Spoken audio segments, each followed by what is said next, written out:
Bonjour à tous. LSA a organisé le 15 juin dernier un forum sur la promotion des ventes où le cabinet Gouache est intervenu pour parler du droit de la promotion des ventes et a pu faire un rapide point sur l'usage de la marque d'un concurrent à titre de balise ou de lien, de backlink sur le site internet de l'enseigne ou de l'industriel. Alors, peut-on utiliser la marque d'un concurrent à titre de lien ou de balise?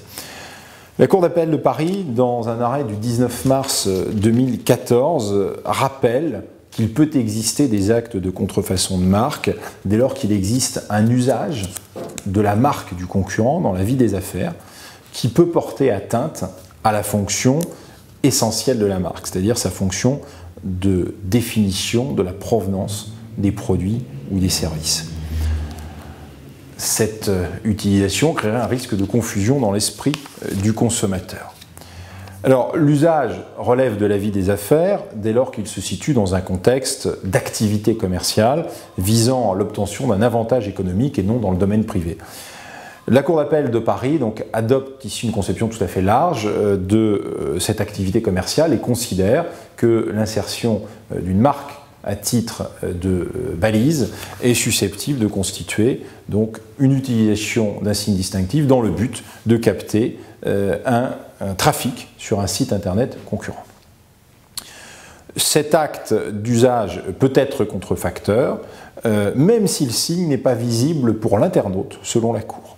En conséquence, peut constituer une contrefaçon de marque la reproduction de celle-ci sans l'autorisation de son propriétaire à l'identique sous forme de métatag sur le code source des pages d'un site internet présentant ou vendant, alors en l'espèce, du mobilier de bureau. Qu'en est-il des backlinks? Alors là, ce n'est plus finalement la balise, on vise un lien retour. C'est un lien hypertexte cliquable placé sur une page web et qui pointe sur une autre page web d'un site cible. Elle permet ainsi de drainer des internautes vers le site cible. Donc l'idée, c'est de citer une marque dans l'encre de ce lien afin de diriger les internautes naturellement vers un site concurrent qui coiffera le site de la marque au poteau du référencement naturel. La Cour d'appel de Paris, dans une décision du 28 mars 2014, a eu l'occasion de traiter ce cas. Elle a estimé qu'il y avait ici un détournement déloyal de la clientèle et une utilisation parasitaire de l'investissement effectué par le concurrent.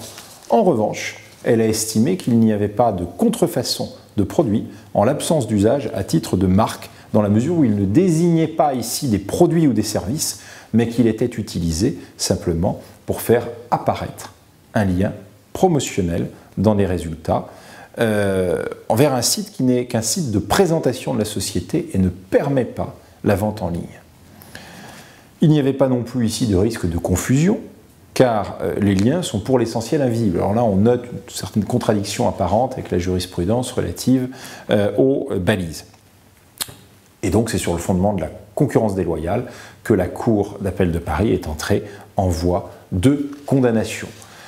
Donc on le voit ici, la technique de l'usage de la marque d'un concurrent à titre de balise ou de lien retour est une technique qui présente certains risques, mais qui n'est pas nécessairement constitutive de contrefaçon ni de concurrence déloyale. Il existe donc une marge d'opportunité à apprécier pour l'usage de la marque d'un concurrent en cette matière.